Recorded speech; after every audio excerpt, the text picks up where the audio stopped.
औज़ुबिल्लाहिमिनश्शैतानिर्रजीम बिस्मिल्लाहिर्रहमानिर्रहीम। First year chapter number 4 work power and energy. Work आपके पास क्या होता है? अगर आप किसी बॉडी पे फोर्स लगा लें और बॉडी डिस्प्लेस हो जाए तो साइंटिफिक लैंग्वेज में हम कहते हैं work is done. Scientific language में हम कहते हैं वर्क इज डन। अगर हम किसी बॉडी पे फोर्स लगा लें और वो उस बॉडी को डिस्प्लेस करे तो फिर हम कहते हैं साइंटिफिक लैंग्वेज में वर्क इज डन। या the dot product of force and displacement is equal to work F S cos theta. ये फोर्स आपके पास है, it must be constant for S displacement. ठीक है, अच्छा ये हमने डॉट प्रोडक्ट में पढ़ा ये चीजें। अगर थीटा 90 और 0 के दरमियान हो work done will be positive, change in kinetic energy will be equal to positive, kinetic energy will increases. अगर थीटा आप देखिए वर्क डन अगर पॉजिटिव हो तो change in kinetic energy positive होगा और काइनेटिक एनर्जी आपके पास होगा इट विल बी इंक्रीजेज। ठीक है, अगर थीटा आपके पास 0 हो work done will B maximum. अगर थीटा आपके पास 90 हो वर्क डन विल बी 0 और अगर वर्क डन 0 हो तो चेंज इन काइनेटिक एनर्जी आपके पास 0 होगा और अगर चेंज इन काइनेटिक एनर्जी आपके पास 0 होगा तो काइनेटिक एनर्जी आपके पास क्या होगा? कांस्टेंट होगा, यूनिफॉर्म मोशन। या काइनेटिक एनर्जी आपके पास 0 होगा मींस बॉडी रेस्ट में होगा। ठीक है, तो अगर वर्क डन आपके पास 0 हो चेंज इन काइनेटिक एनर्जी आपके पास 0 होगा और अगर चेंज इन काइनेटिक एनर्जी 0 होगा तो काइनेटिक एनर्जी कांस्टेंट या बॉडी रेस्ट में होगा, काइनेटिक एनर्जी 0। ठीक है, आपने पढ़ा होगा work done bye centripetal force is always 0। Work done bye centripetal force is always 0। क्यों? क्योंकि सेंट्रीपिटल फोर्स वेलोसिटी के या मोशन के हमेशा परपेंडिकुलर होता है तो उसका वर्क डन आपके पास 0 होता है, लेकिन यूनिफॉर्म सर्कुलर मोशन के दौरान काइनेटिक एनर्जी कांस्टेंट होता है और अगर नेट वर्क डन 0 हो तो काइनेटिक एनर्जी भी आपके पास क्या होगा? 0 होगा, means the body will B at rest. अगर थीटा 180 और 90 के दरमियान हो वर्क डन नेगेटिव होगा, change in kinetic energy negative होगा। ठीक है, और चेंज इन काइनेटिक एनर्जी अगर आपके पास नेगेटिव होगा it means kinetic energy will B decreases. Kinetic energy आपके पास है वो डिक्रीज होगा। ठीक है, और अगर थीटा 180 हो वर्क डन आपके पास है इट विल बी मिनिमम और ये फोर्स इस डिस्प्लेसमेंट के लिए आपके पास कांस्टेंट होना चाहिए। ठीक है, ये बात आप लोग याद रखें। अच्छा, अगर मैं लिख लो वर्क डन बाय ग्रेविटी या ग्रेविटेशनल फील्ड तो वो आपके पास mgh के बराबर होगा। वेट ऑफ अ बॉडी को आप हाइट के साथ मल्टीप्लाई करें तो आपके पास वर्क डन आ जाएगा। अगर आप हाइट को वेट ऑफ अ बॉडी के साथ मल्टीप्लाई करें तो आपके पास work done by gravitational field आपके पास आ जाएगा। दो बातें, मैं अगर किसी बॉडी को ऊपर उठा रहा हूं तो देखिए मेरा अप्लाइड फोर्स अपवर्ड है, डिस्प्लेसमेंट भी अपवर्ड है, so work done by applied force will be positive. ठीक है, और अगर मैं किसी बॉडी को ऊपर उठा रहा हूं ग्रेविटेशनल फोर्स डाउनवर्ड है, डिस्प्लेसमेंट अपवर्ड है, थीटा इज 180 तो वर्क डन आपके पास जो है by the gravitational force will be negative but work done by the applied force will be positive. अगर मैं ऊपर से नीचे किसी बॉडी को ला रहा हूं तो डिस्प्लेसमेंट डाउनवर्ड है, मेरा अप्लाइड फोर्स अपवर्ड है, थीटा इज 180, वर्क डन आपके पास जो है वो नेगेटिव होगा। और gravitational force downward, displacement is downward, work done by gravity is positive. ठीक है, तो ये आपके पास जो है वर्क में इंपॉर्टेंट पॉइंट्स आपके पास बन गए हैं। ठीक है, work done by variable force, work done by variable force. ठीक है, यहां पर मैं लिख लेता हूं work done by variable force. ठीक है, तो देखिए अगर आपके पास एक मास स्प्रिंग सिस्टम है तो मास स्प्रिंग सिस्टम जब ऑसिलेशन करता है, ठीक है, तो आपने पढ़ा है restoring force is directly proportional to the displacement. Restoring force is directly proportional to the displacement. ठीक है, तो ऑसिलेशन के दौरान डिस्प्लेसमेंट चेंज होगा और अगर ऑसिलेशन के दौरान डिस्प्लेसमेंट चेंज होगा तो रिस्टोरिंग फोर्स चेंज होगा, it means the force will be variable. तो आप पाथ को स्मॉल स्मॉल लेंथ एलिमेंट में डिवाइड कर लेंगे इस तरह कि हर एक लेंथ एलिमेंट में आपके पास फोर्स कांस्टेंट हो। फिर आप हर एक इंटरवल में वर्क डन को मालूम कर लेंगे और फिर तमाम वर्क डन को जब आप ऐड कर जाएंगे तो हमारे पास टोटल वर्क डन आ जाएगा। ठीक है, ये अगर आपके पास रॉकेट है,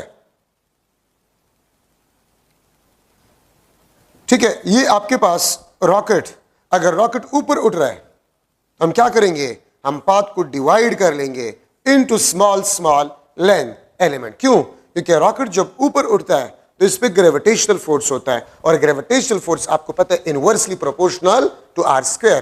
तो अगर ये रॉकेट ऊपर जाता है तो आर वेरी होता है, ग्रेविटेशनल फोर्स वेरी होगा। That means the force is variable. So we will divide the whole path into small length elements so that the force in each interval is a constant.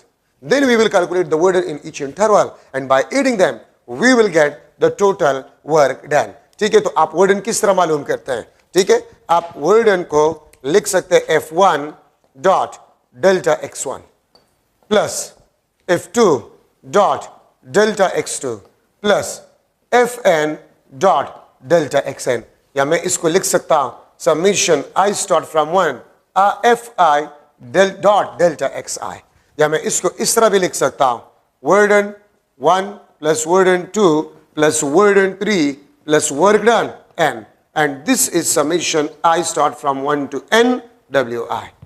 तो तमाम intervals में अगर आप वर्डन को add कर जाए तो आपके पास टोटल वर्क डन आ जाएगा। ठीक है, तो ये आपके पास work done by variable force. और याद रखिए फोर्स आपके पास वेक्टर है, अगर वेक्टर का मैग्नीट्यूड चेंज हो रहा है या डायरेक्शन चेंज हो रहा है या दोनों चेंज हो रहा है, ठीक है, तो आपके पास फोर्स होगा वो वेरिएबल होगा। ठीक है, अगर फोर्स का मैग्नीट्यूड चेंज हो रहा है या डायरेक्शन या दोनों, फोर्स इज वेरिएबल। और अगर मैग्नीट्यूड और डायरेक्शन दोनों कांस्टेंट हो तो फिर फोर्स को हम कहेंगे कांस्टेंट फोर्स। ठीक है, अच्छा, इसके बाद आपके पास जो है conservative fields are conservative forces। ठीक है, field will be conservative, field या force will be conservative, field या force आपके पास conservative होगा if work done is independent of a path। ठीक है, work done is independent of a path between two points. Work done is independent of path between two points, it only depends upon initial and a final position. इसके लिए मैं अगर diagram बना लूं, ये आपके पास A, ये आपके पास B, ठीक है, और इसको मैं लिख लूंगा दिस इज पाथ 1, और ये आपके पास क्या बन जाएगा, ये आपके पास बन जाएगा दिस इज पार्ट 2। ये आपके पास पार्ट 1, ये आपके पास पार्ट 2।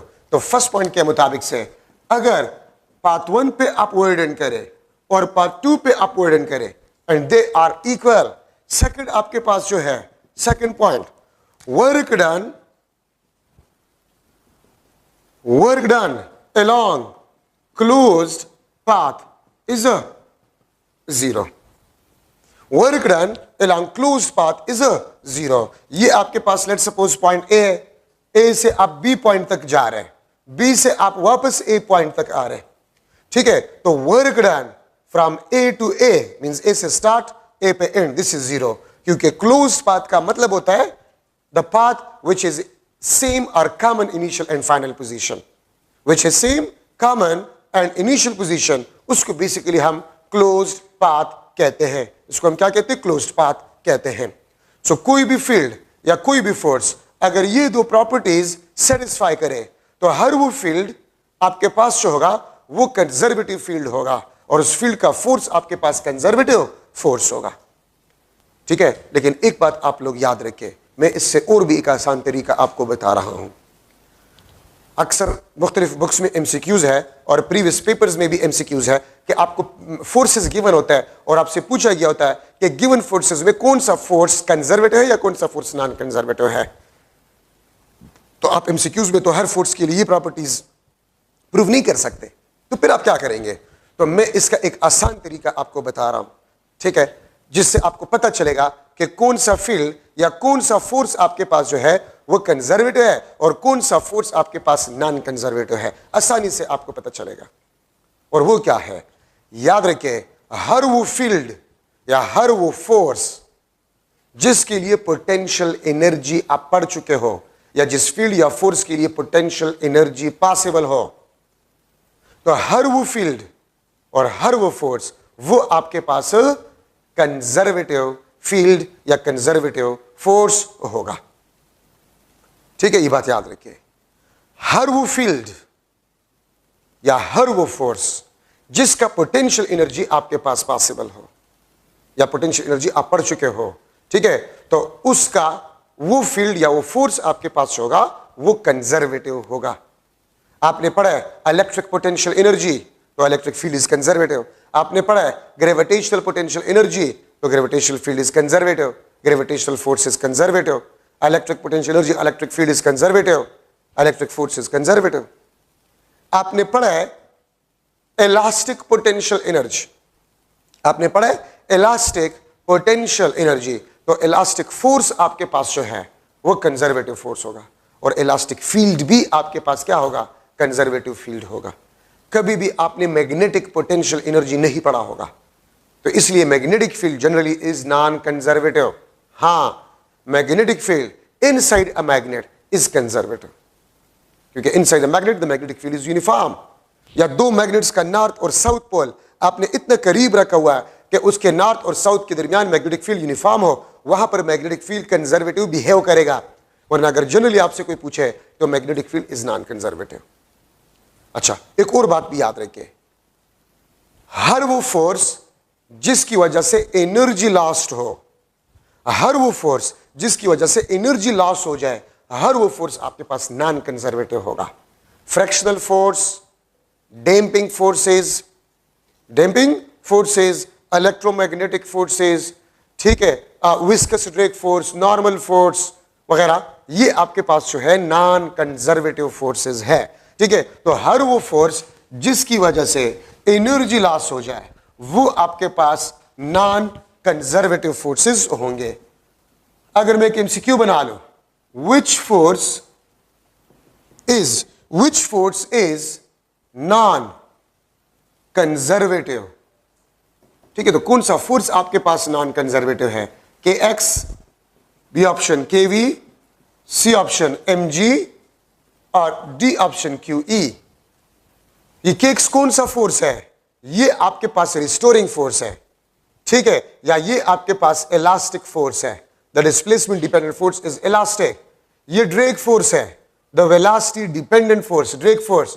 ये आपके पास वेट है, ये आपके पास इलेक्ट्रोस्टैटिक फोर्स है, ठीक है, ये आपके पास इलेक्ट्रोस्टैटिक फोर्स है, QE.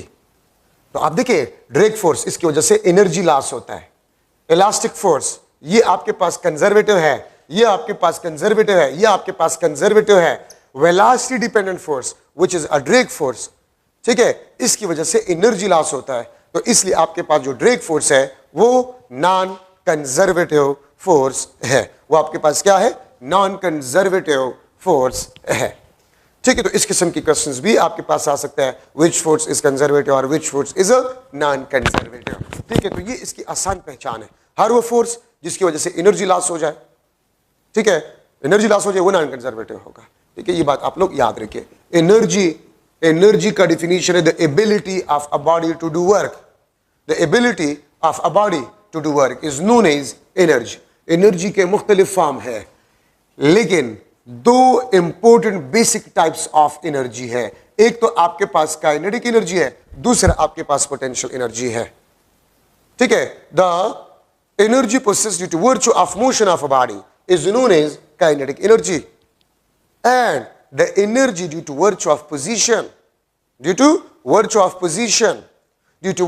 configuration of a system or body, ठीक है, तो उसको बेसिकली हम कहते हैं पोटेंशियल एनर्जी। कन्फिगुरेशन चेंज का मतलब क्या होता है? अगर आप स्प्रिंग को एक्सटेंड करें, उसके लेंथ में चेंज आ जाएगा, उसके एरिया में चेंज, तो आपने उसके कन्फिगुरेशन को चेंज किया, तो जो एनर्जी वो स्टोर करेगा that will be known as a potential energy, ठीक है। तो kinetic energy half mv square, और यहां पर पोटेंशियल एनर्जी में ग्रेविटेशनल पोटेंशियल एनर्जी को ले रहा हूं, which is mgh।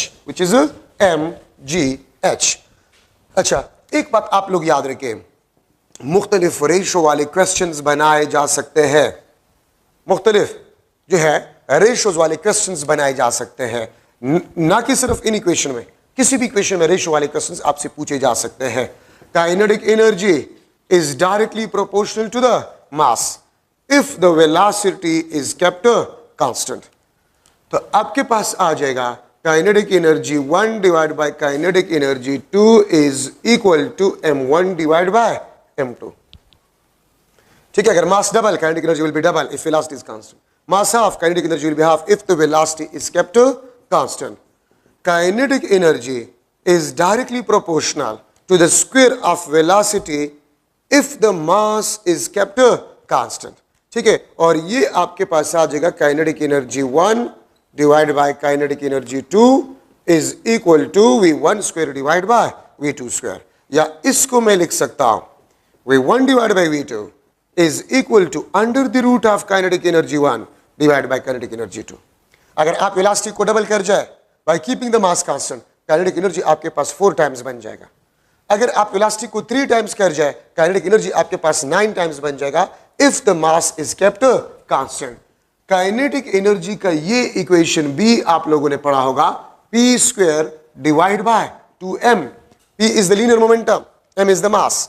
So this is the equation of kinetic energy in terms of linear momentum. और यहां से मैं लिख सकता हूं kinetic energy is directly proportional to the square of a linear momentum।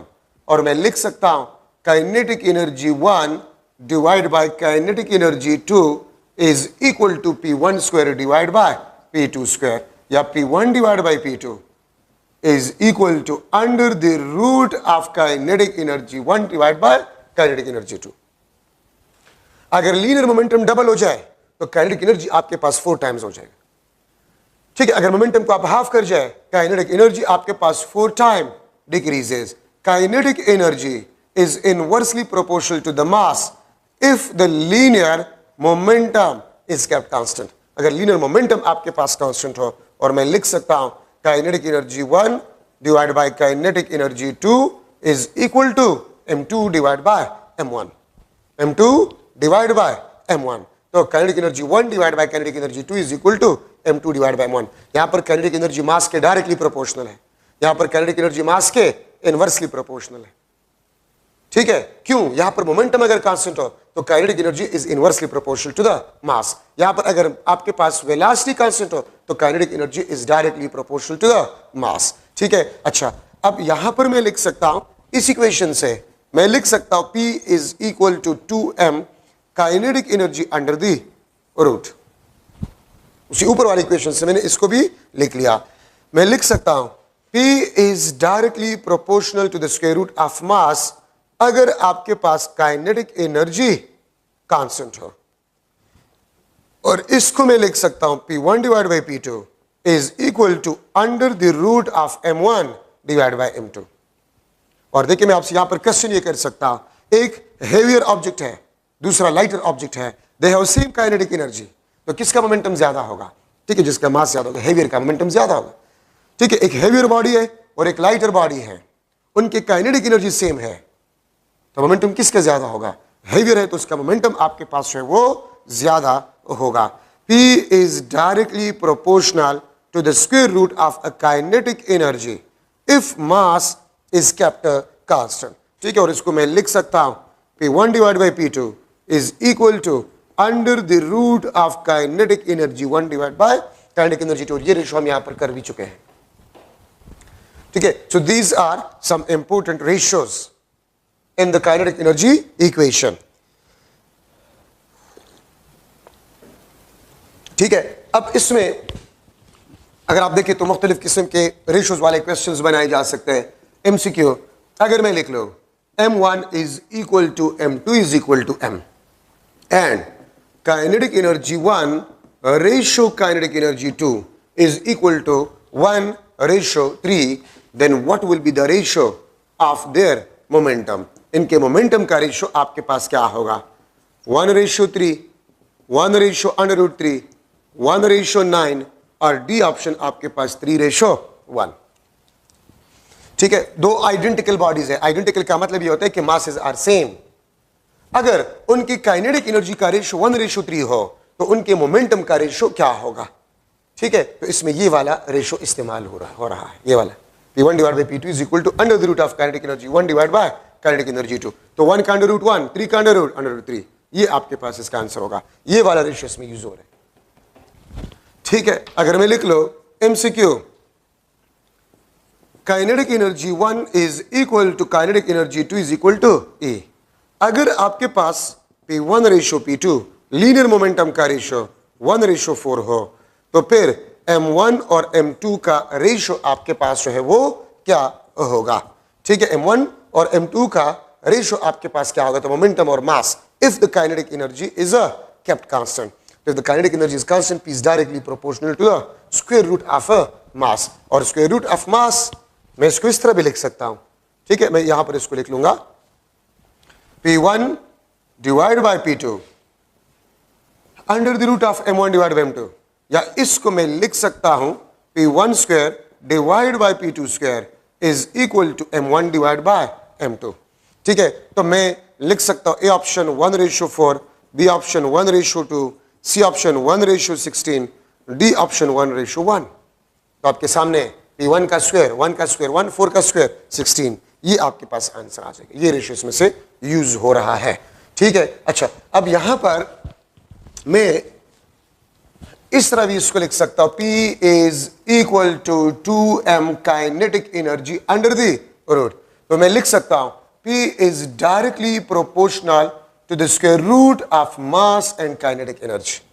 और मैं इससे भी रेशियो बना सकता हूं P1 divide by P2 is equal to under the root of M1 kinetic energy 1, M2 kinetic energy 2। इस तरह भी मैं इसको लिख सकता हूं।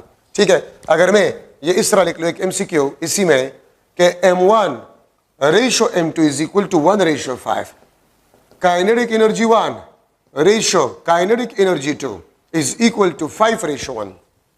ठीक है, तो फिर P1 रेशो P2 आपके पास क्या होगा? ठीक है, P1 रेशो P2 आपके पास क्या होगा? ठीक है, मैं ए ऑप्शन लिख लेता हूं 1:5, B option 5:1, C option 25:1, D option 1:1, 1:1। ठीक है, तो इसमें आपके पास कौन सा जो है वो आंसर आएगा? ठीक है, तो आप यहां पर देख सकते हैं कि M1 आपके पास 1 है, काइनेटिक एनर्जी 1 आपके पास 5 है। ठीक है, M2 आपके पास 5 है, काइनेटिक एनर्जी 2 आपके पास 1, तो 5 divide by 5 under root is equal to 1। This is the answer.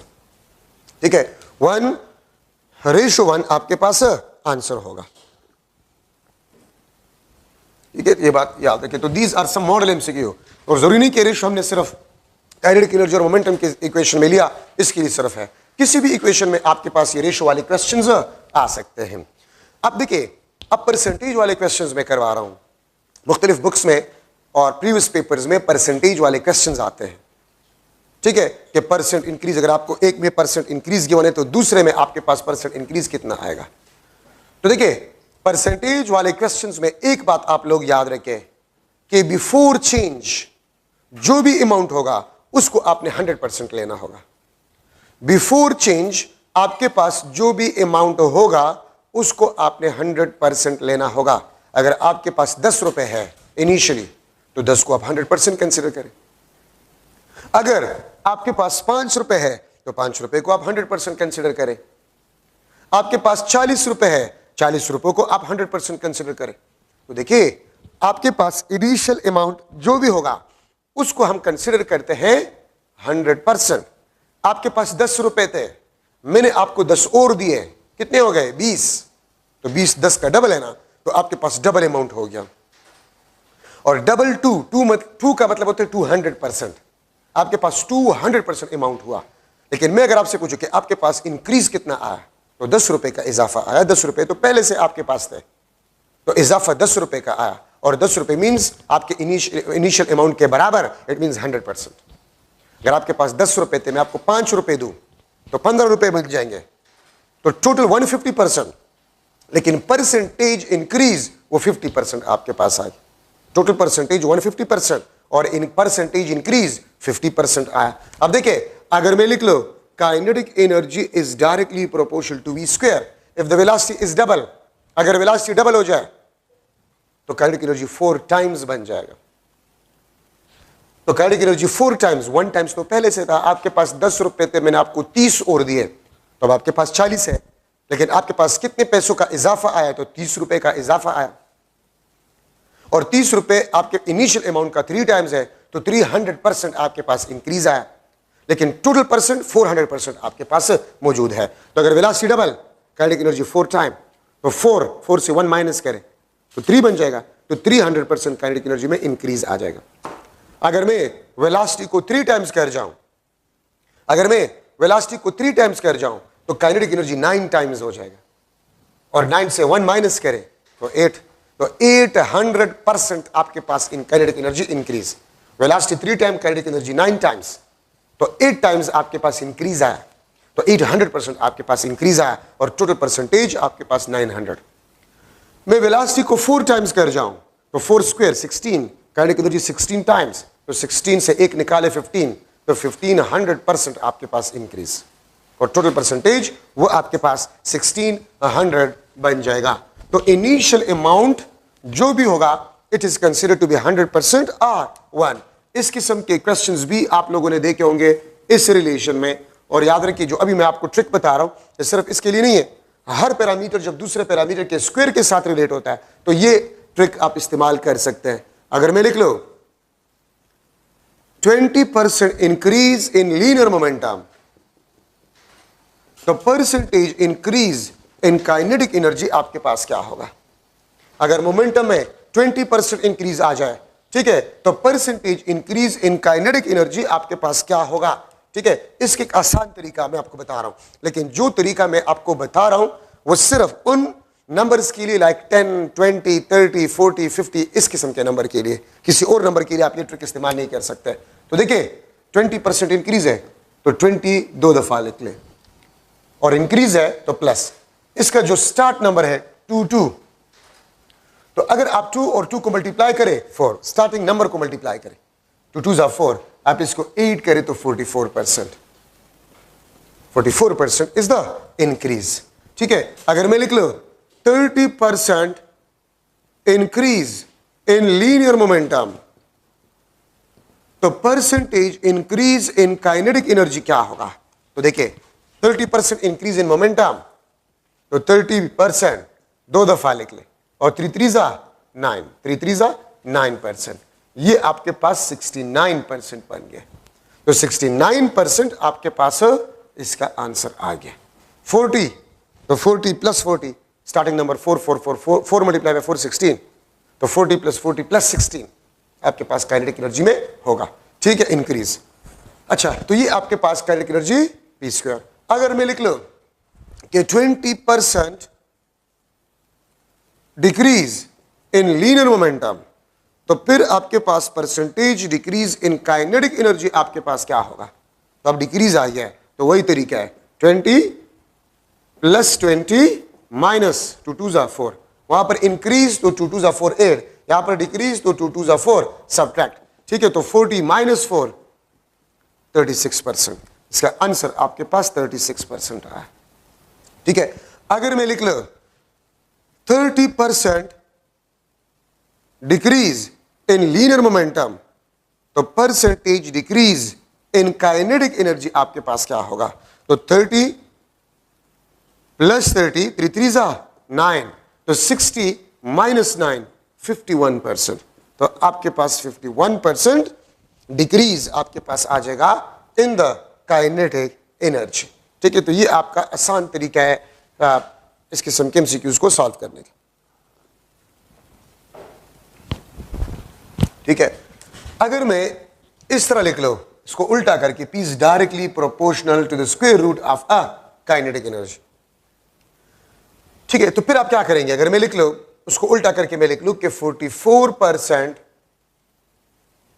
Increase in kinetic energy, तो परसेंटेज इंक्रीज इन मोमेंटम आपके पास क्या होगा?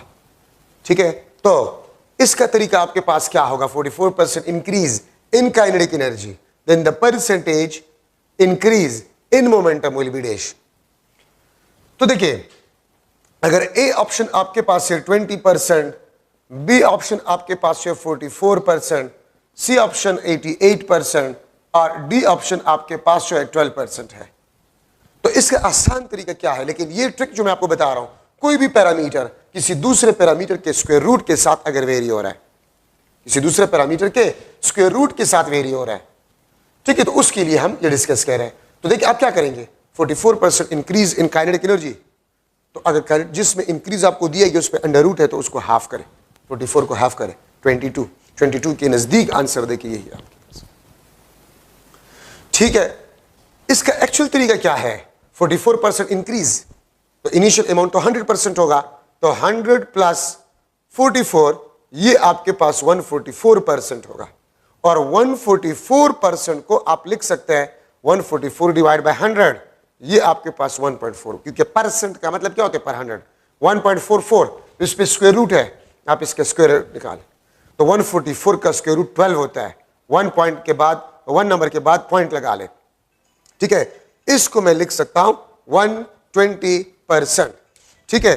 तो आपके पास 120% है, तो 100% तो इनिशियल अमाउंट होता है, ठीक है। तो परसेंटेज इंक्रीज आपके पास कितना आया, 100 से ज्यादा कितना है 20%, तो आंसर आपके पास जो है 20% इंक्रीज, ठीक है। तो तरीका आपने इस तरह कर रहे हैं। और मैंने आपको जो ट्रिक बताया कि स्क्वायर रूट है इस पे 44% इंक्रीज, तो 44 को हाफ करें, आपके पास क्या बन जाएगा 22%, तो 22% के नजदीक आंसर देंगे। और अगर 20%, 21%, 22%, 18% नजदीक आंसर हो तो फिर ये तरीका आपने करना होगा, इससे एग्जैक्ट आंसर आपको पता चलेगा, ठीक है। अगर मैं आपको ये बताऊं कि देखिए time period t is equal to 2 pi under the root of L divided by G, तो t आपके पास है, this is directly proportional to the square root of L। अगर मैं कह दूं कि 2% increase in a length of a simple pendulum, length of simple pendulum में 20% इंक्रीज आ जाए, तो time period of simple pendulum में कितना परसेंट इंक्रीज आएगा, तो 2 को हाफ करें, 1% increase in a time period. तो ये सेम ट्रिक आप इसके लिए भी इस्तेमाल कर सकते हैं। अंडर रूट है तो जितना परसेंटेज इंक्रीज गिवन है, ठीक है, उसको आप लोग क्या करें, हाफ करें, सही है। डिक्रीज में भी आपके पास यही है, डिक्रीज का मैं यहां पर लिख लेता हूं, अगर मैं लिख लो नीचे जो मैंने लिखा था कि 36% डिक्रीज इन काइनेटिक एनर्जी, तो फिर percentage decrease in momentum will be equal to dash, momentum will be equal to dash. तो देखिए आप लोग 36% डिक्रीज, आपके पास 100 रुपए थे, 36 मैंने आपसे ले लिए, तो कितने रह गए 100 माइनस 36, 64%, ठीक है। 100 माइनस 36 ये आपके पास 64%, ठीक है। और परसेंट का मतलब होता है डिवाइड बाय 100, दिस इज 0.64, ठीक है। और इस पे आपके पास अंडर रूट है, 0.64 का अंडर रूट निकाले तो 64 अंडर रूट आपके पास जो है वो 8 के बराबर होता है, तो आपके पास 0.8, और 0.8 का मतलब होता है 80%, तो ये 80% तो रिमेनिंग मोमेंटम है। ये आपके पास क्या है 64%, ये आपके पास रिमेनिंग काइनेटिक एनर्जी है, ये आपके पास रिमेनिंग मोमेंटम है। लेकिन अगर आपसे परसेंटेज डिक्रीज के बारे में पूछ लिया जाए तो 100 से 80 माइनस करें तो 20%, ठीक है। 20% डिक्रीज आपके पास मोमेंटम में आ जाएगा, 80% रिमेनिंग। अगर आप में से 100 में से 80 पैसे रह गए तो 20% आपके पास डिक्रीज आ गया। तो ये आपके पास परसेंटेज में जो क्वेश्चंस आते हैं उसके ट्रिक्स मैंने आपको बता दिए कि किस तरह आसानी से आप वो परसेंटेज इंक्रीज या डिक्रीज को मालूम कर सकते हैं, ठीक है। तो ये इसका एक्चुअल तरीका है। अच्छा, अब यहां पर मैं ले रहा हूं पावर। पावर आपके पास जो है the work done per unit time या द एनर्जी पर unit time, work done per unit time और एनर्जी पर unit time is a power, ठीक है। इसका यूनिट आपके पास जो है वॉट, अगर 1 जॉल आप वर्क डन करें 1 सेकंड में then the power is 1 watt, power आपके पास 1 वॉट के बराबर होगा। मैं इस इक्वेशन को आगे ले रहा हूं, P is equal to E divided by T. First, if E is equal to kinetic energy, अगर एनर्जी काइनेटिक एनर्जी से मैं रिप्लेस करूं तो पावर आपके पास kinetic energy divide by time, kinetic energy mv square divide by 2t, और यहां से 2 और इक्वेशंस में निकाल सकता हूं। V is equal to 2pt divide by m under the root. ठीक है, और अगर यहां से मैं टाइम निकाल लूं, ठीक है, तो ये आपके पास बन जाएगा mv² डिवाइड बाय 2p। ठीक है, और second, if energy is equal to potential energy, अगर एनर्जी पोटेंशियल एनर्जी हो तो पावर पोटेंशियल एनर्जी पर यूनिट टाइम, या ये आपके पास mgh डिवाइड बाय t बन जाए। ठीक है, तो एनर्जी अगर काइनेटिक एनर्जी है तो एनर्जी को आप काइनेटिक एनर्जी से रिप्लेस करें, एनर्जी पोटेंशियल एनर्जी है तो आप एनर्जी को पोटेंशियल एनर्जी से रिप्लेस करें। ठीक है, ये आपके पास पावर के इक्वेशंस बन जाएंगे। अब इसमें किस किस्म के क्वेश्चंस आ सकते हैं, तो गौर से सुने। If car start motion from rest, if car start motion from rest and after 1 second, after 2 seconds, after 3 seconds, after 10 seconds, the kinetic energy is 100 joule or 200 joule, then what will be the engine power of a car? ठीक है, तो car के engine का power क्या होगा, तो इस फार्मूले से आप मालूम कर सकते हैं। अगर मैं आपको कह दूं the mass of a car is given, car है और उसका मास ये है, वो रेस्ट से मोशन स्टार्ट कर रहे हैं, वो रेस्ट से मोशन स्टार्ट कर रहे हैं, and after some time t, after some time t, the velocity of a car is v, then what will be the engine power of a car? Car ने rest से motion start किया, mass of a car is given, time after 10 second, after 2 second, the velocity of a car is v, v कुछ भी हो सकता है। What will be the engine power? इस फार्मूले से आप मालूम करेंगे। ठीक है, इस फार्मूले से आप पावर को मालूम करेंगे। ठीक है, v is equal to under the root of 2pt divide by m। अगर मैं आपको कह दूं कि कार है और उसने रेस्ट से मोशन स्टार्ट किया, the mass of a car is given, the engine power is given, and after T time the velocity, what will be the velocity of a car, तो इस फार्मूले से आप वेलोसिटी ऑफ अ कार को मालूम कर सकते हैं। इंजन का पावर गिवन हो, ठीक है, mass of a car given हो, and after T time what will be the velocity of a car if the car start motion from rest, ये फार्मूला। ठीक है, अगर मैं इसको इस तरह भी लिख सकता हूं, मैं इसको इस तरह भी लिख सकता हूं, T is equal to kinetic energy divide by P। एक कार है, उसने रेस्ट से मोशन स्टार्ट किया, ठीक है, and the kinetic energy after some time is 100 joule. If the engine power is given, how much time it will take to gain that kinetic energy? The mass of a car is given, the engine power is given, ठीक है, and if it start motion from rest, ठीक है, इसने motion from rest से start किया, and the velocity is v, how much time it will take, ये कितना time जो है लेगा इस वेलोसिटी को गेन करने के लिए। तो आप जो है वो फार्मूला टाइम के लिए इस्तेमाल करेंगे। ठीक है, तो ये आपके पास जो है इंपॉर्टेंट डिस्कशन है। ठीक है, ये आपके पास इंपॉर्टेंट डिस्कशन है पावर की इक्वेशन में। ये इक्वेशन आपने कब इस्तेमाल करना होगा? अगर एक बॉय है, एक लड़का है और वो सीढ़ियों पे जा रहा है, एक सीढ़ी का हाइट 10 सेंटीमीटर है, उसका मास गिवन है, इतने टाइम में वो 10 सीढ़ियों को कवर कर जाए, तो आप ये बताइए कितना पावर उसने कंज्यूम किया। तो मास भी गिवन है जी 9.8। अगर एक सीढ़ी का हाइट 10 सेंटीमीटर है और 100 सीढ़ियां हो तो 100 multiply by 10 centimetre 1000 centimetre total height आ जाएगा। कितने टाइम में वो उसने कवर किया, तो उसका पावर या मसल पावर आपके पास जो है आ जाएगा। ठीक है, पावर का एक और फॉर्मूला भी है, the dot product of force and velocity, the dot product of force and velocity. ठीक है, फोर्स और वेलोसिटी का अगर आप डॉट प्रोडक्ट निकालें, ये आपको पावर देगा। या आपसे इस तरह भी पूछा जा सकता है कि what will be the equation of power in terms of mass, acceleration and velocity, तो MAV cos थीटा, ये आपके पास पावर का इक्वेशन है।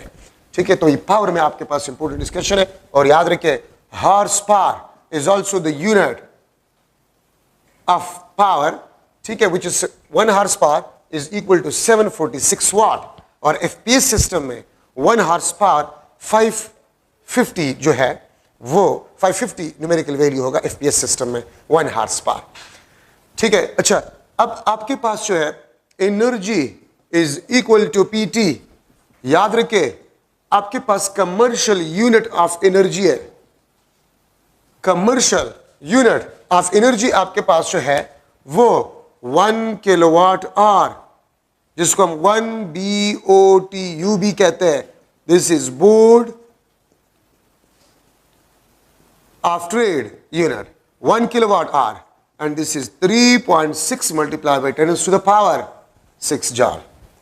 1 BOTU, board of trade unit, is equal to 1 kilowatt hour, which is equal to 3.6 multiplied by 10 to the power 6 joule. ठीक है, और इसको basically हम 1 यूनिट कहते हैं. आम जो आपके बिजली के बिल बनाए जाते हैं वो इस यूनिट के बेस पे बनाए जाते हैं. अगर मैं लिख लूं इलेक्ट्रिक हीटर जिसका पावर जो है वो 100 वाट है, बल्कि मैं लिख लूंगा 10 किलोवाट है. चले, इलेक्ट्रिक हीटर उसका पावर 10 किलोवाट आवर है and daily operated for 5 hours. ये 5 आवर्स के लिए डेली ऑपरेट होता है. If 1 unit price is 10 rupees, then what will be monthly bill? ठीक है, मंथली बिल इस पे क्या आएगा. ठीक है, ए ऑप्शन आपके पास जो है 500 rupees, B option 30,000 rupees, 3,000 rupees, और डी आपके पास जो है 5,000 रुपीज. मंथली बिल इस पे क्या आएगा. तो देखिए पावर गिवन है और डेली ऑपरेटेड, तो पी और टी को आप मल्टीप्लाई करें, एनर्जी आ जाएगा.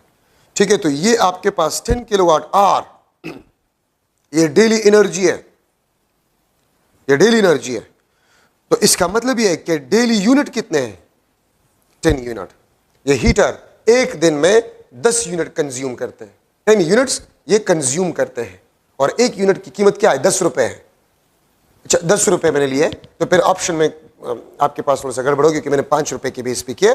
ठीक है, तो आपके पास जो डेली बिल होगा, डेली बिल आपके पास होगा 10 मल्टीप्लाई बाय 10, 100 रुपीज. ठीक है, 100 रुपीज आपके पास जो है ये डेली बिल होगा इस हीटर का. तो 30 के साथ आप 100 को मल्टीप्लाई करें. ठीक है, तो आपके पास 300 रुपीज, ये आपके पास इसका मंथली बिल होगा. ठीक है, 10 किलोवाट आवर, 10 यूनिट, एक यूनिट की कीमत 10 रुपए है. 10 मल्टीप्लाई बाय 10, 100, ये डेली बिल होगा. और मंथ अगर मैं 30 दिनों का लूं, ठीक है, तो 100 मीन्स 3,000 रुपीज आपके पास मंथली बिल आएगा. चले ऑप्शन में है तो बस ठीक है. ठीक है, तो 3,000 रुपीज आपके पास जो है वो मंथली बिल होगा इस हीटर का. ठीक है, तो ये आपके पास बोर्ड ऑफ ट्रेड यूनिट, जिसको हम 1 यूनिट कहते हैं, और आपके पास वो इसके बराबर है. ठीक है, अच्छा, तो ये आपके पास पावर में जरूरी पॉइंट्स आपके पास बन गए हैं. अच्छा,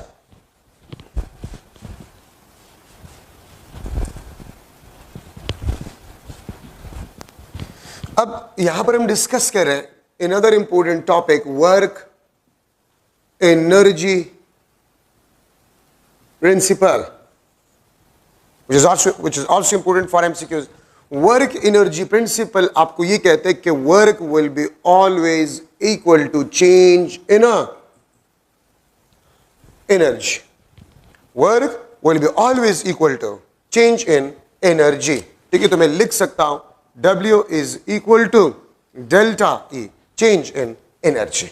ठीक है, ये आपके पास वर्क एनर्जी प्रिंसिपल है. ये मास M है, ये इस पे फोर्स F लगा रहे हैं. ठीक है, तो वर्क डन आपके पास होगा, और वो वर्क डन आपके पास चेंज इन काइनेटिक एनर्जी के बराबर होगा. तो मैं अगर हॉरिजॉन्टल मोशन, हॉरिजॉन्टल जो है मोशन के लिए लूं, तो if fractional force is 0, work done will be equal to change in kinetic energy. ठीक है, या इसको मैं लिख सकता हूं kinetic energy final minus kinetic energy initial. ठीक है, या मैं इसको लिख सकता हूं kinetic energy final will be equal to work done plus kinetic energy initial. क्या मतलब है इसका? इसका मतलब आपके पास ये बनता है, अगर मैं इस बॉडी पे फोर्स लगा रहा हूं और मैंने 20 जूल वर्क डन किया, तो मैंने इसको रेस्ट से स्टार्ट किया. अगर कोई फ्रैक्शनल फोर्स ना हो, द सरफेस इज स्मूथ, तो no energy will be lost. तो अगर मैंने 20 जूल वर्क डन किया है, तो इसकी काइनेटिक एनर्जी भी 20 जूल होगा. और चेंज इन काइनेटिक एनर्जी भी 20 जॉल होगा, क्योंकि अगर रेस्ट में था तो इनिशियल काइनेटिक एनर्जी 0, तो फिर kinetic energy final will be equal to the work. ठीक है, और वर्क आपके पास होगा this is equal to change in kinetic energy. अगर मैं लिख लो if fractional force is not equal to 0, तो फिर वर्क आपके पास होगा this will be equal to change in kinetic energy plus work done by fractional force. ठीक है, work done by fractional force, और work done by fractional force आपके पास जो है this is equal to F S. F is the fractional force, S आपके पास जो है this is a displacement, this is a displacement. तो फ्रैक्शनल फोर्स को डिस्प्लेसमेंट के साथ मल्टीप्लाई करें, आपके पास work done by fractional force आ जाएगा।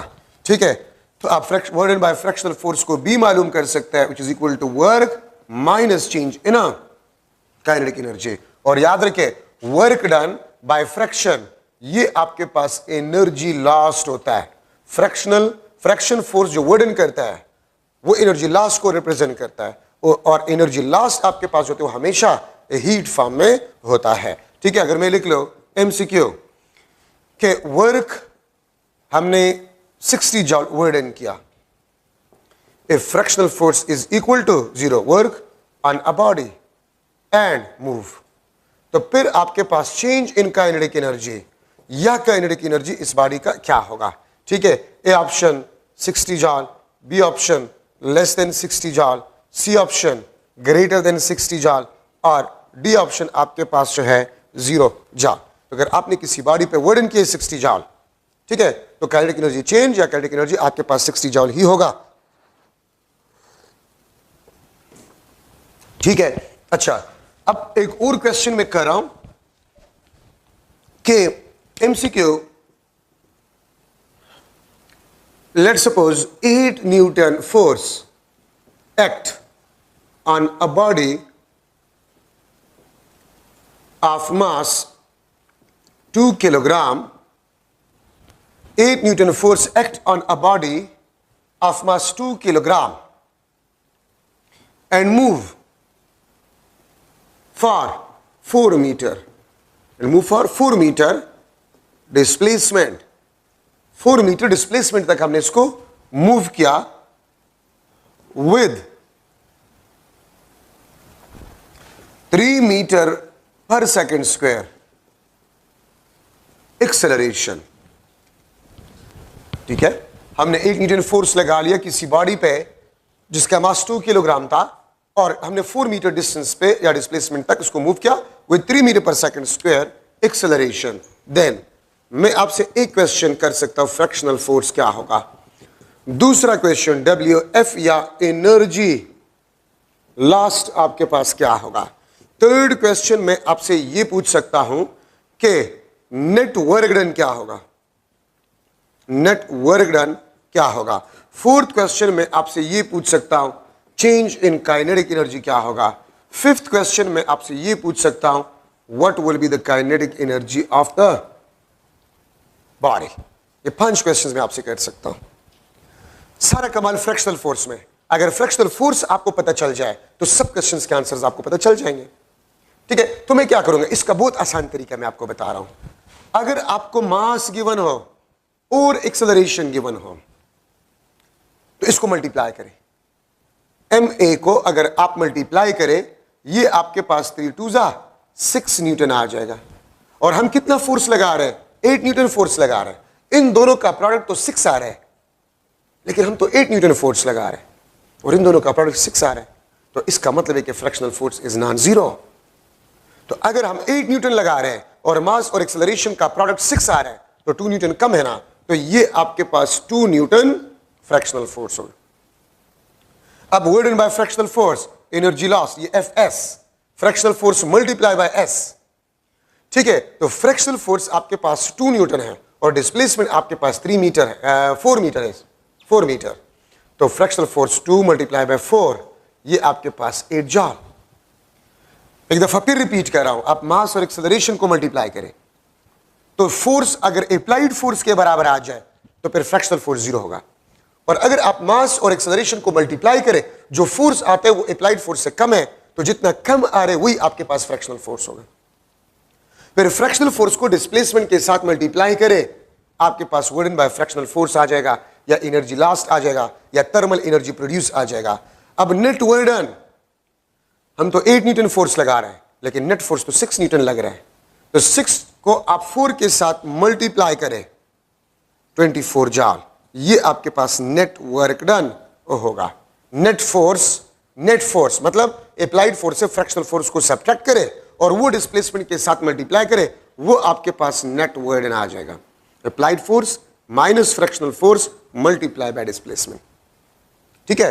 अच्छा, और जितना वर्क डन होगा वही आपके पास काइनेटिक एनर्जी चेंज होगा, और अगर आपको रेस्ट के बारे में नहीं बताया गया तो kinetic energy of a body भी आपके पास 20 जॉल होगा, ठीक है। तो ये आपके पास, अगर एक्सेलरेशन गिवन ना हो तो फिर आपने एक्सेलरेशन मालूम करना होगा, उससे फिर आपको अंदाजा हो जाएगा कि फ्रैक्शनल फोर्स आपके पास जीरो है कि नहीं है, ठीक है।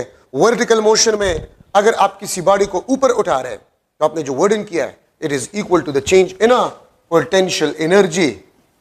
जो वर्क होता है this will be used to change the potential energy, ठीक है। वर्टिकल मोशन में आप क्या करें, आप अगर किसी बॉडी को ऊपर उठा रहे हैं तो आपने जितना वर्डन किया है that will be used to change the potential energy of a body,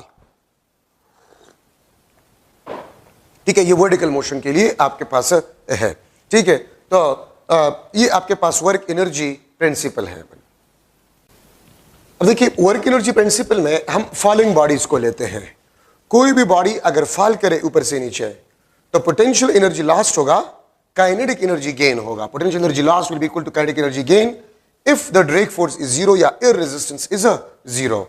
अगर कोई बॉडी आप नीचे से ऊपर फेंक रहे हैं तो फिर आपके पास काइनेटिक एनर्जी लॉस्ट जो होगा वो आपके पास पोटेंशियल एनर्जी गेन के बराबर होगा। मैं किसी बॉडी को ऊपर फेंक रहा हूं तो काइनेटिक एनर्जी लॉस्ट होगा, पोटेंशियल एनर्जी गेन होगा, और अगर ऊपर से नीचे फॉल कर रहा हूं तो पोटेंशियल एनर्जी लॉस्ट होगा, काइनेटिक एनर्जी गेन होगा, ठीक है। ये बात याद रखिए। अच्छा, अब इसमें एक चीज है, अगर मैं इस पॉइंट से यहां पर पोटेंशियल एनर्जी इनिशियल, ठीक है, और मैं यहां से किसी बॉडी को ऊपर उठा रहा हूं, यहां पर पोटेंशियल एनर्जी फाइनल, तो चेंज इन पोटेंशियल एनर्जी आपके पास है, this will be equal to potential energy final minus potential energy initial, ठीक है। तो मैं इस तरह लिख सकता हूं, अगर मैंने वर्क किया है so this will be used to change the potential energy of a body। मैंने यहां से यहां तक एक बॉडी को मूव किया, so I change the potential energy of a body। so जितना वर्क मैंने किया होगा that will be equal to the change in a potential energy, ठीक है। अच्छा, अब यहां से मैं लिख सकता हूं, ये आपके पास डेल्टा एच, और डेल्टा एच को हम कहते हैं दिस इज हाइट मूव्ड, वो हाइट जो हमने मूव करवाया है, ठीक है। और ये लेट सपोज ग्राउंड से हाइट, ये आपके पास ग्राउंड से हाइट, ये टोटल हाइट है, मैं इसको h1 लेट सपोज लिख लेता हूं, ठीक है। दिस इज h1, ठीक है। ये आपके पास है दिस इज अ h2। तो अगर आप डेल्टा h को देखें, this is equal to h1 minus h2। h1 से आप h2 को निकाल लें तो ये आपको डेल्टा h दे देगा, ठीक है। तो अब अगर मैं लिख लो कि हाइट मूव्ड आपके पास क्या होगा, तो देखिए चेंज इन पोटेंशियल एनर्जी वो mg डेल्टा h के बराबर है, ठीक है। ये आपके पास डेल्टा h है, ये यहां से लेकर यहां तक, दिस इज डेल्टा h, ठीक है। ये आपके पास जो है mg डेल्टा h के बराबर है। तो अगर आपसे मैं पूछूं कि हाइट मूव्ड आपके पास क्या होगा, so change in potential energy को आप mg पे डिवाइड करें, ठीक है, या चेंज इन पोटेंशियल एनर्जी को आप वेट ऑफ अ बॉडी पे डिवाइड करें तो आपके पास हाइट मूव्ड आ जाएगा, आपके पास हाइट मूव्ड आ जाएगा। लेकिन अगर मैं टोटल पोटेंशियल एनर्जी को लिख रहा हूं mgh, हाइट में ग्राउंड से ले रहा हूं, तो फिर हाइट h आपके पास जो होगा this will be equal to potential energy divide by weight, और इसको हम mg कहते हैं। तो दो क्वेश्चंस आपसे किए जा सकते हैं, ठीक है। आपने एक बॉडी को मूव किया from one point to another point, what will be the height moved, अगर आपको पोटेंशियल एनर्जी गिवन हो, ठीक है। मैं अगर एक एमसीक्यू बना लूं कि potential energy initial let suppose आपके पास 40 जॉल था, and we do 100 joule work, हमने 100 जॉल वर्क किया, ठीक है, we do 100 जॉल वर्क, ठीक है, to move a body to some other point, किसी और पॉइंट को हम और पॉइंट तक हम इसको मूव कर गए, ठीक है। If mass of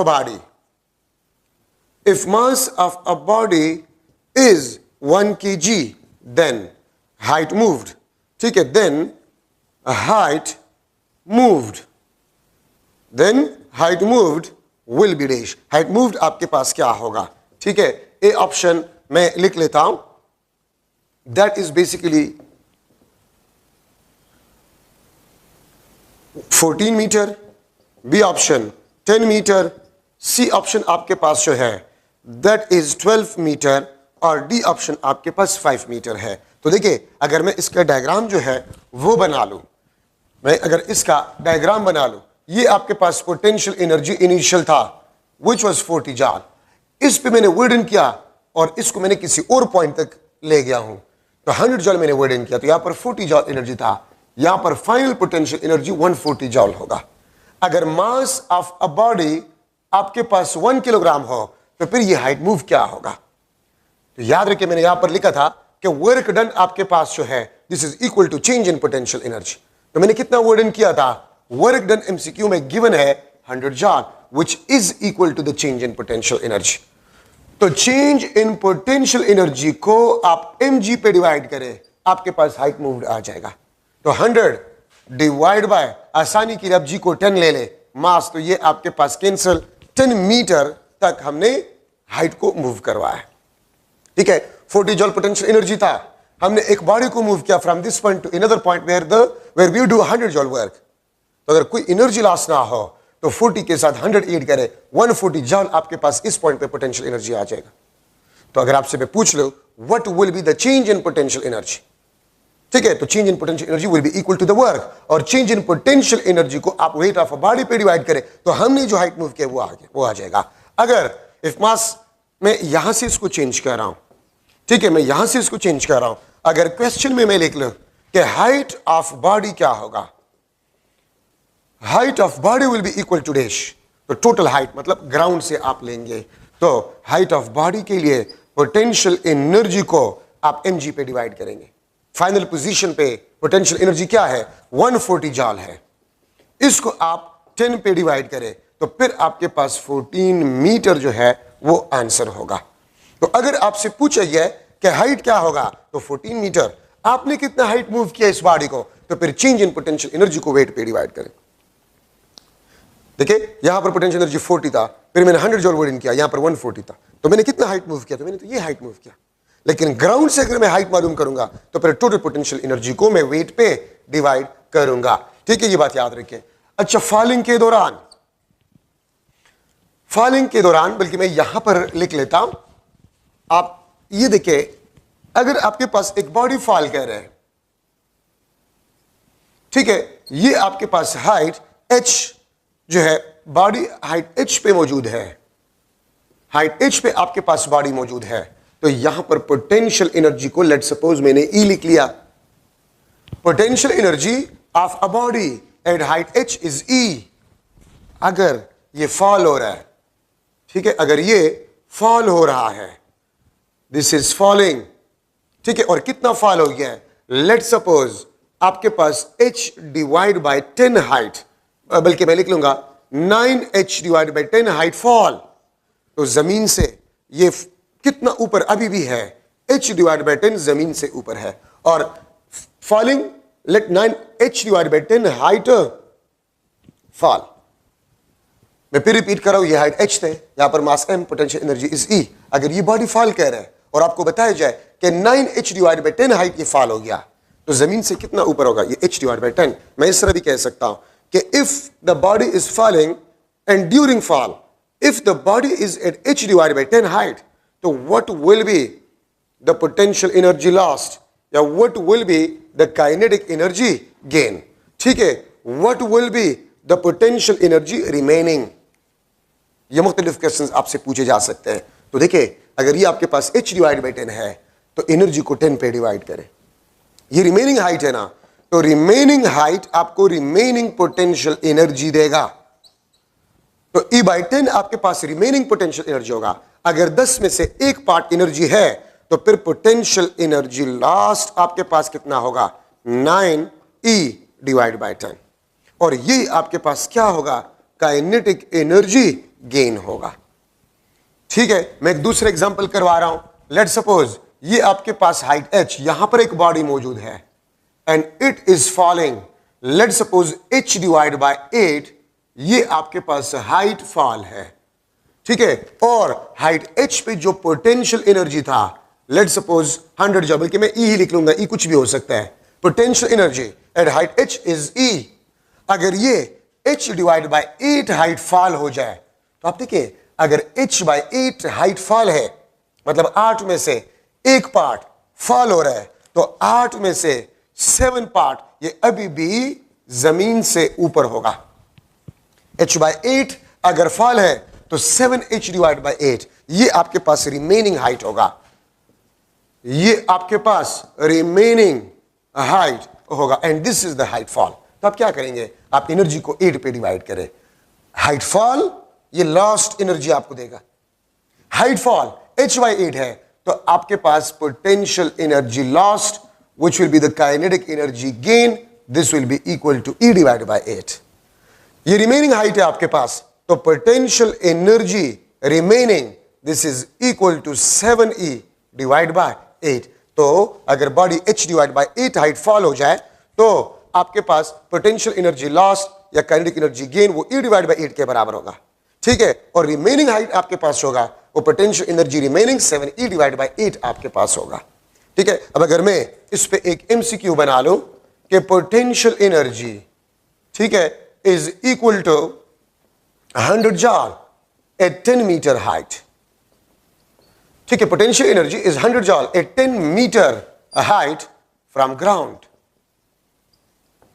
if body is falling, if body fall 8 metre, अगर बॉडी आपके पास 8 मीटर फॉल हो जाए, देन पोटेंशियल एनर्जी लॉस्ट, ठीक है, या kinetic energy gain will be equal to dash. ये एक क्वेश्चन आपसे किया जा सकता है। दूसरा क्वेश्चन आपके पास क्या होगा, what will be the potential energy remaining. Potential energy remaining आपके पास क्या होगा। ये मुख्तलिफ क्वेश्चंस आपसे पूछे जा सकते हैं। तो देखिए, अगर आपके पास हाइट h, ये आपके पास 10 मीटर है, लेट सपोज 10 मीटर, यहां पर पोटेंशियल एनर्जी आपके पास 100 जॉल है। अगर ये 8 मीटर फॉल हो जाए, अगर ये 8 मीटर फॉल हो जाए, तो जमीन से अभी भी ये 2 मीटर ऊपर है, जमीन से अभी भी ये 2 मीटर ऊपर है। तो आप क्या करें, 8 मीटर हाइट फॉल है, 2 मीटर इज रिमेनिंग, तो 10 मीटर को मैं किस नंबर पे डिवाइड करूं कि आपके पास 2 मीटर आ जाए, तो 5। अगर 10 मीटर को आप 5 पे डिवाइड करें तो आपके पास रिमेनिंग हाइट बन जाएगा। तो मैं इसको लिख सकता हूं, this is h divide bye 5। इसका मतलब यह है कि remaining height is h divide bye 5 from the ground. आपका क्वेश्चन सॉल्व हो गया। अगर remaining height h divide bye 5 है, तो एनर्जी को, टोटल एनर्जी को 5 पे डिवाइड करें, ये आपको रिमेनिंग पोटेंशियल एनर्जी देगा। तो 100 जॉल को आप 5 पे डिवाइड करें तो रिमेनिंग पोटेंशियल एनर्जी आपके पास 20 जॉल होगा। ठीक है, और अगर 100 में से 20 जॉल रिमेनिंग है तो 80 joule potential energy lost, 80 joule potential energy lost which is equal to the kinetic energy gain. ठीक है, अगर मैं ये कह दूं 100 joule 10 metre height from ground, if body fall 9 metre, या चले मैं 9 मीटर के बजाय मैं 1 मीटर लिख लेता हूं, इफ बॉडी फॉल 1 मीटर, तो अगर 1 मीटर फॉल है, 10 मीटर में 1 मीटर फॉल, तो 9 मीटर रिमेनिंग। 9 मीटर आपके पास क्या होगा, रिमेनिंग होगा। ठीक है, तो मैं 10 मीटर को किस नंबर पे डिवाइड करूं कि 1 मीटर आपके पास आ जाए, तो 10 metre divide by 10। 10 metre divide by 10, आपके पास 1 मीटर आ गया है, तो इसका मतलब है this is h divide by 10। अगर आपको 8 मीटर के बजाय मैं 1 मीटर फॉल, ठीक है, मैं अगर 1 मीटर फॉल दो, तो मैं अगर 10 मीटर को 10 पे डिवाइड करूं तो आपके पास 1 मीटर रह जाएगा। ठीक है, और अगर आपके पास 10 h डिवाइड बाय 10 है, तो पोटेंशियल एनर्जी को 10 पे डिवाइड करें तो पोटेंशियल एनर्जी लास्ट आ जाएगा। और 9 मीटर अभी भी ऊपर है, तो 9h डिवाइड बाय 10 अभी भी ऊपर है।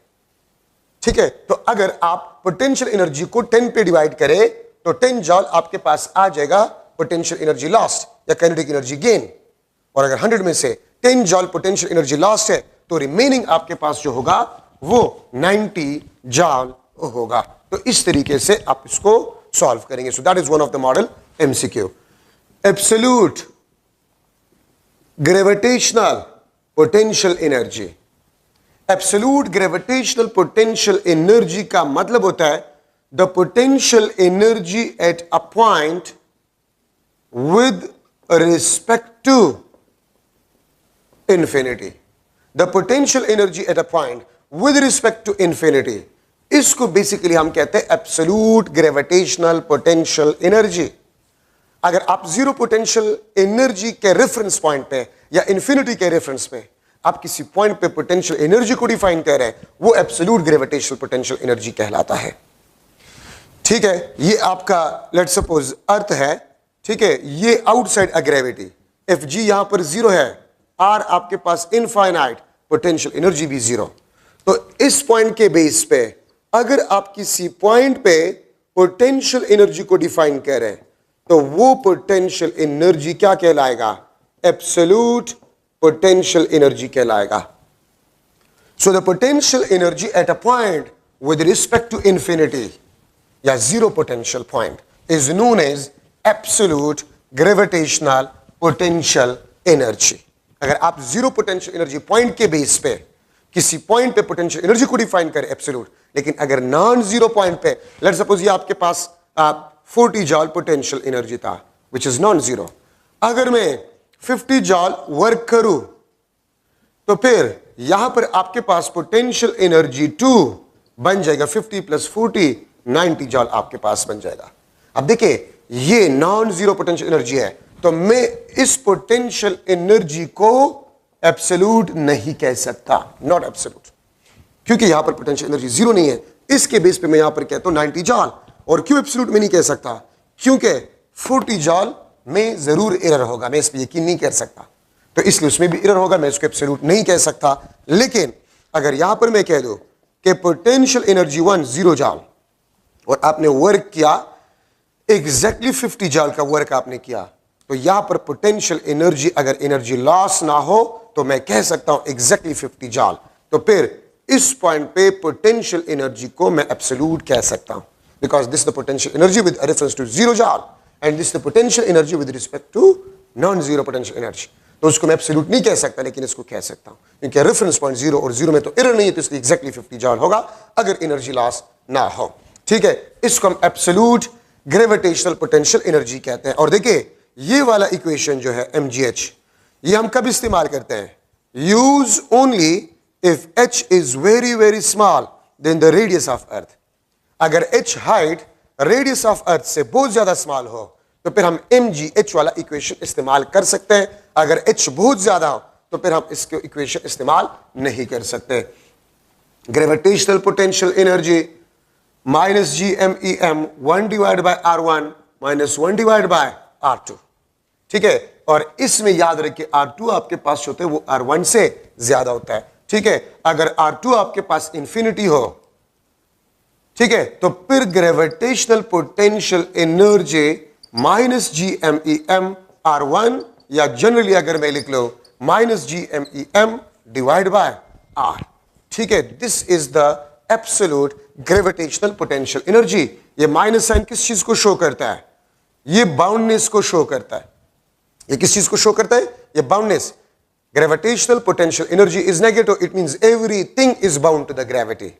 आप देखें, मैं किसी भी चीज को छोड़ लेता हूं वो नीचे गिरता है, it means everything is bound to the gravity. तो इसलिए potential energy is always negative. ये बाउंडनेस को शो करते हैं। जिस तरह आप हाइड्रोजन एटम में कहते हैं कि इलेक्ट्रॉन न्यूक्लियस को बाउंड है, ठीक है, अगर इलेक्ट्रॉन के शेल में, हाइड्रोजन एटम के के शेल में, तो उसकी एनर्जी माइनस 13.6 इलेक्ट्रॉन वोल्ट। और इस माइनस का मतलब क्या होता है कि electron is bound to the nucleus, bound to the nucleus. तो ये बाउंडनेस को शो करता है। और ये बात याद रखें, gravitational potential energy is always negative. Gravitational potential energy is always negative. ये आर किस चीज को रिप्रेजेंट करता है? RE प्लस H को रिप्रेजेंट करता है। तो पोटेंशियल एनर्जी दो चीजों पे डिपेंड करता है। ठीक है, मास पे और आर पे। और आर किस चीज पे डिपेंड करता है? हाइट पे डिपेंड करता है। ठीक है, so this are the equation of absolute gravitational potential energy. और ये इक्वेशन हम कब इस्तेमाल करते हैं? Height comparable to the radius of Earth, फिर वो इक्वेशन आप इस्तेमाल कर सकते।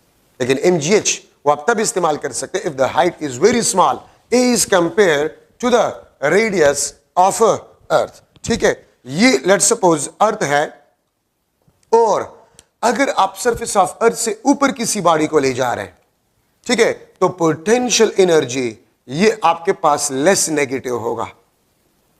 ठीक है, और बाउंडनेस आपके पास जो होगा, बाउंडनेस डिक्रीजेज। अगर आप किसी बॉडी को ऊपर ले जा रहे हैं, ठीक है, बाउंडनेस डिक्रीजेज और पोटेंशियल एनर्जी आपके पास जो होगा इट विल बी इंक्रीजेस। लेकिन अगर आप किसी बॉडी को नीचे ला रहे हैं, ठीक है, तो आपके पास पोटेंशियल एनर्जी मोर नेगेटिव होगा। ठीक है, बाउंडनेस आपके पास जो है, बाउंडनेस वो आपके पास इंक्रीज होगा। ठीक है, और पोटेंशियल एनर्जी आपके पास जो है इट विल बी डिक्रीजेस। किस तरह? मैं अगर यहां पर लिख लो पोटेंशियल एनर्जी -1000 जॉल, ठीक है, ये -500 जॉल, ये -200 जॉल, ये लेस नेगेटिव है बट दिस इज मोर। ठीक है, ये मोर नेगेटिव है but this is less.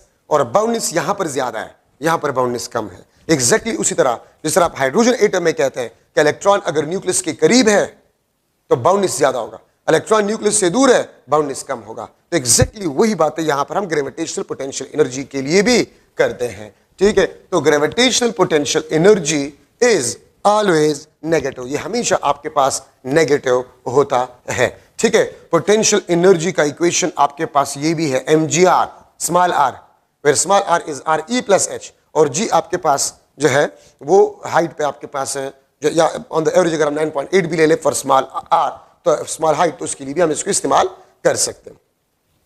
Surface of अर्थ पे अगर मैं पोटेंशियल एनर्जी को इस तरह लिख लूं -gmem डिवाइड बाय re, तो इसका मतलब ये होगा कि this is the potential energy at surface of अर्थ। ये सरफेस ऑफ अर्थ पे आपके पास पोटेंशियल एनर्जी होगा -gmem divide bye re, because this is the radius of earth. तो हाइट आपके पास 0, सरफेस ऑफ अर्थ पे पोटेंशियल एनर्जी को ये रिप्रेजेंट करता है। अगर सरफेस पे पोटेंशियल एनर्जी u है तो मैं re के बराबर हाइट पे अगर बॉडी को ले जाऊं, वहां पर 2u पोटेंशियल एनर्जी होगा, एंड 2u माइनस u तो change u, but potential energy will B 2u। क्यों? क्योंकि मैं यहां पर लिख सकता हूं 0 gravitational potential energy is arbitrary. ठीक है, we can select any point at 0 potential जहां से आप काम करते हैं। फॉर एग्जांपल मैं जमीन से किसी बॉडी को ऊपर उठा रहा हूं तो सरफेस ऑफ अर्थ को आप 0 पोटेंशियल पे कंसीडर करें। मैं इस मेज से, यहां पर मेज है और उसी में चीज को उठा रहा हूं तो मेज के सरफेस को आप 0 पोटेंशियल पे कंसीडर कर सकते हैं। तो 0 potential gravitational potential energy is arbitrary, we can select any point at 0 potential. तो अगर मैं सरफेस ऑफ अर्थ को 0 पोटेंशियल लूं, सरफेस ऑफ अर्थ पे अगर मैं u पोटेंशियल लूं, तो मैं अगर वर्डन करूं तो रेफरेंस पॉइंट में रही तो मुझे u के बराबर वर्डन करना पड़ेगा। तो u प्लस u 2u, यहां पर पोटेंशियल एनर्जी 2u होगा और चेंज इन पोटेंशियल एनर्जी आपके पास क्या होगा? u। ठीक है, अच्छा अब यहां पर आपके पास है एब्सोल्यूट ग्रेविटेशनल पोटेंशियल, वो है ग्रेविटेशनल पोटेंशियल एनर्जी, ये ग्रेविटेशनल पोटेंशियल। तो gravitational potential is potential energy per unit mass. अगर आप ग्रेविटेशनल पोटेंशियल एनर्जी को मास पे डिवाइड करें तो आपके पास ग्रेविटेशनल पोटेंशियल आ जाएगा। ठीक है, और अगर मैं इसमें वैल्यूज पुट करूं तो आपके पास आ जाएगा -gme डिवाइड बाय r। ठीक है, और यहां पर आपको क्लियर कट नजर आ रहा है कि इसमें मास ऑफ अ बॉडी नहीं है। तो absolute gravitational potential is independent of mass of a body, ये मास ऑफ अ बॉडी से इंडिपेंडेंट है। It only depends upon height, ये सिर्फ आपके पास हाइट पे डिपेंड करता है, बाकी ये किसी चीज पे डिपेंड नहीं करता। ठीक है, और मैं थोड़ा सा आपको बता दूं कि पोटेंशियल एनर्जी और पोटेंशियल में फर्क क्या है। देखिए, मैं इस मार्कर को जमीन से छत तक ले जा रहा हूं, ठीक है, मैं लेट्स सपोज इस बुक को जमीन से छत तक उठा रहा हूं, मार्कर को, बुक को, मैं चेयर को जमीन से छत तक उठा रहा हूं, तो क्या मुझे सेम वर्डन करना पड़ेगा तीनों पे? नो। चेयर भारी है, उस पर मुझे ज्यादा वर्डन करना पड़ेगा। ठीक है, तो पोटेंशियल एनर्जी चेयर का ज्यादा होगा क्योंकि वो भारी है। ठीक है, लेकिन अगर मैं ये कह दूं कि मार्कर के 1 ग्राम पे हमने कितना वर्डन किया, बुक के 1 ग्राम पे मैंने कितना वर्डन किया, चेयर के 1 ग्राम पे मैंने कितना वर्डन किया, ये पोटेंशियल कहलाता है। अगर आप यूनिट मास ले लें तो किसी भी बॉडी के यूनिट मास पे वर्डन वो पोटेंशियल कहलाता है। तो यहां पर मास डिफाइन है यूनिट मास, अब हर एक मास नहीं ले सकते। तो हर बॉडी का यूनिट मास पे वर्डन सेम होता है if the height is same. तो अगर आप दो डिफरेंट बॉडीज को जमीन से छत तक उठा रहे हैं, उनके मासेस डिफरेंट है, तो पोटेंशियल एनर्जी डिफरेंट होगा बट पोटेंशियल सेम होगा। क्यों? पोटेंशियल सिर्फ और सिर्फ हाइट पे डिपेंड करता है। ठीक है, वो मास से आपके पास जो है इंडिपेंडेंट होता है। अच्छा, अब यहां पर हम ले रहे escape velocity which is also important for MCQs point of view. Escape velocity is the minimum velocity given to a body to leave a gravity. ठीक है, ये लेट्स सपोज अर्थ है, ठीक है अर्थ, तो मैं सरफेस ऑफ अर्थ पे अगर एक मास पड़ा हुआ है तो मैं इसको जो मिनिमम वेलोसिटी दूंगा, ठीक है, to leave a body gravity, to leave gravity is equal to 0, तो उस मिनिमम वेलोसिटी को हम एस्केप वेलोसिटी कहते हैं। ठीक है, और याद रखे एक होता है escape kinetic energy. Escape kinetic energy हमेशा ग्रेविटेशनल पोटेंशियल एनर्जी के बराबर होता है। अब देखिए, अगर मैं लूं ये आपके पास रेडियस ऑफ अर्थ, तो सरफेस पे potential energy minus GMEM divide bye RA, this is the gravitational potential energy on the surface of earth, on the surface of Earth.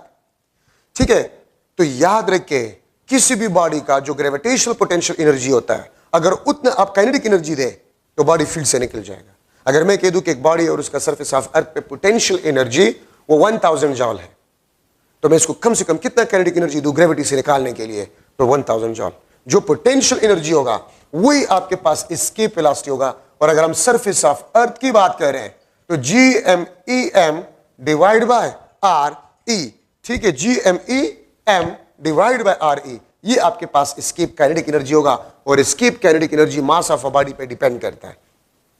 ठीक है, लेकिन अगर आप एस्केप वेलोसिटी को कैलकुलेट करें तो 2GME डिवाइड बाय RE, या ये आपके पास 2GRE अंडर द रूट आपके पास होगा। This is the escape velocity. ठीक है, तो एस्केप वेलोसिटी देखिए मास ऑफ अ बॉडी नहीं है फॉर्मूले में। So escape velocity is independent of mass and projection angle and projection angle। ठीक है, अगर आप इसमें वैल्यू पुट करें तो एस्केप वेलोसिटी 11 किलोमीटर पर सेकंड आपके पास आ जाता है। लेकिन ये सरफेस ऑफ अर्थ, ये RE आपको बता रहे हैं सरफेस ऑफ अर्थ। ठीक है, तो देखिए अगर मैं इस मार्कर को 11 किलोमीटर पर सेकंड से फेंक लूं, मैं चेयर को 11 किलोमीटर पर सेकंड से फेंक लूं, किसी भी बॉडी को मैं 11 किलोमीटर पर सेकंड से फेंक लूं, तो वो बॉडी ग्रेविटी को छोड़ जाएगा। ठीक है, so this is independent of mass. Mass में आपको कंफ्यूज किया जा सकता है। प्रोजेक्शन एंगल, आप इस तरह फेंक रहे, आप इस तरह फेंक रहे, आप इस तरह फेंक रहे, आप इस तरह फेंक रहे, किसी भी एंगल पे इस वेलोसिटी से सरफेस ऑफ अर्थ से आप बॉडी को प्रोजेक्ट करे, बॉडी जो है वो फील्ड को छोड़ जाएगा। ठीक है, और देखिए मून पे एस्केप वेलोसिटी कम है, इसलिए वहां पर एटमॉस्फेयर नहीं होता, क्योंकि हम रूम टेम्परेचर पे भी जो है वो मॉलिक्यूल्स इतना एनर्जी गेन कर जाते हैं कि वो फील्ड को छोड़ जाता है। ठीक है, अगर मैं लिख लूं above surface of earth, above surface of अर्थ के लिए एस्केप वेलोसिटी वो आपके पास 2GME डिवाइड बाय R, और यहां पर R आपके पास है वो किस चीज के बराबर होगा, वो RE प्लस H के बराबर होगा। ठीक है, या एस्केप वेलोसिटी को मैं इस तरह भी लिख सकता हूं 2GHR अंडर द रूट, और ये GH आपके पास जो है ये हाइट पे G की वैल्यू है, वो 9.8 वाला नहीं। ठीक है, तो इसका मतलब ये है कि escape velocity is inversely proportional to the square root of R, या escape velocity is inversely proportional to the square root of H। तो सरफेस ऑफ अर्थ से ऊपर किसी पॉइंट से अगर आप किसी बॉडी को फील्ड से निकालना चाहते हैं तो एस्केप वेलोसिटी कम रिक्वायर्ड होगा, लेकिन सरफेस पे ज्यादा वेलोसिटी रिक्वायर्ड होगा, 11 किलोमीटर पर second. For any other planet, किसी और प्लेनेट के लिए escape velocity 2gmp divide by rp under the root.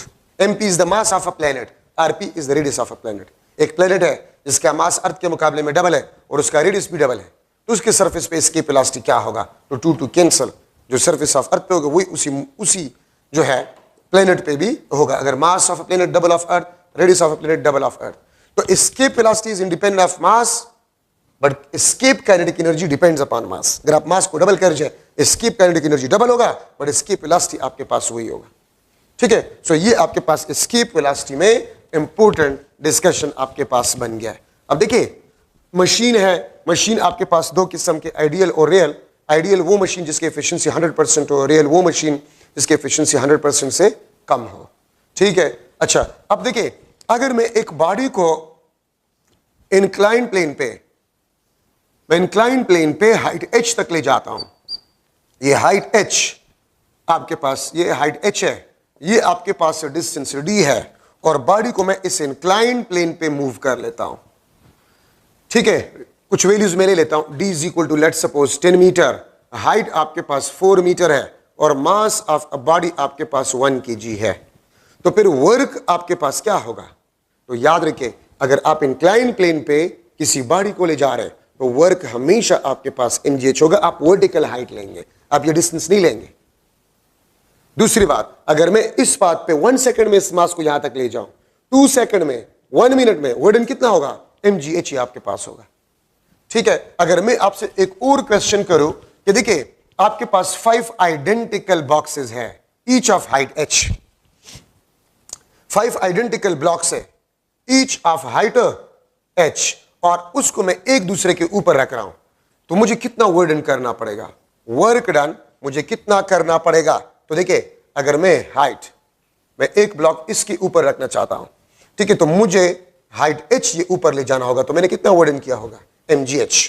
ठीक है, अगर मैं एक तीसरे बॉडी को जो है, तीसरे ब्लॉक को इस सेकंड पे रख रहा हूं, तो ये 2h है, मुझे कितना वर्क डन करना पड़ेगा? वर्क आपके पास 2 mgh आपने किया होगा। ठीक है, अगर मैं एक बॉडी को, चौथे बॉडी को जिसका हाइट h है, मैं इसके ऊपर रख रहा हूं, मुझे कितना हाइट मैंने ले गया होगा? तो वर्क डन मैंने 3 mgh किया होगा। तो टोटल वर्क डन आपने कितना होगा? तो mgh plus 2 mgh plus 3 mgh, तो आपके पास 6 mgh वर्क डन आपने करना होगा। इसका तरीका मैं आपको ये बता रहा हूं। देखिए, ये ब्लॉक है, इसके ऊपर मैं एक दूसरा ब्लॉक रख रहा हूं, तो उस ब्लॉक को मैं उठाऊंगा। फॉर एग्जांपल आप ये कंसीडर करें, ये ब्लॉक है, तो उसको मैं उठाऊंगा, h हाइट इसके ऊपर रखूंगा, तो मैंने इस पे mgh वर्क डन किया। लेट सपोज ये 2h हाइट है, तीसरे बॉडी को, लेट सपोज तीसरे मास को मैंने इसके ऊपर रखा, तो मैंने 2 mgh वर्क इस पे किया होगा। अगर इसके ऊपर मैं एक बॉक्स रख रहा हूं, तो 3h हाइट तक मैं इसको ले जा रहा हूं, तो 3 mgh मैंने वर्क डन किया होगा। तो 4 आइडेंटिकल ब्लॉक से, ईच ऑफ हाइट h, और उसको मैं एक दूसरे के ऊपर रख रहा हूं, तो what work I will done? ठीक है, तो आपके पास टोटल वर्क डन 6 mgh आप लोगों ने किया होगा। लास्ट टॉपिक आपके इस चैप्टर का रिन्यूएबल और नॉन रिन्यूएबल एनर्जी रिसोर्सेज है, वो मैं इसमें नहीं पढ़ाता, आसान है, वो आप खुद देख ले। Renewable energy resources, solar energy, wind energy, tidal energy, hydel energy, ठीक है, ये रिन्यूएबल एनर्जी रिसोर्सेज है। और non renewable fossil fuels, petrol, diesel वगैरह वगैरह, ठीक है, ये आपके पास जो है नॉन रिन्यूएबल एनर्जी रिसोर्सेज है। ठीक है, तो आपका 4th चैप्टर खत्म हो गया इंशाल्लाह। जितने भी इंपॉर्टेंट पॉइंट्स थे वो मैंने आपको बता दिए। इंशाल्लाह नेक्स्ट लेक्चर में मैं चैप्टर नंबर 5 शुरू करूंगा, रोटेशनल डायनामिक्स, तो आप एक नजर उसको जरूर पढ़ें। Thank you so much.